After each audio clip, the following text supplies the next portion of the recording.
One day, isang araw, kumain naman si Jason ng balot dito sa tabi ng daan sa Malaybalay. At sarap talaga ng kain niya.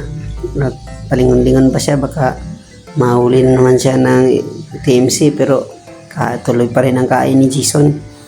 So naalang-alang pa si Jason, kaya nagdugang na naman siya ng isang balot para satisfied talaga yung sikmura niya. Ang sarap na talaga ng kain niya. At ito, kain siya ng kain. Sobrang sarap. At humingin naman siya ng isang quick kasi gusto pa raw niya.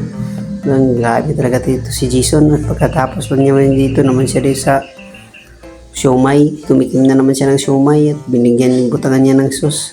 At kain na naman siya ng kain. Palingon-lingon na naman siya, baka mahuli na naman siya kasi dyan lang siya nakaparking sa tabi ng daan, kaya kain ng kain pa rin si Jason.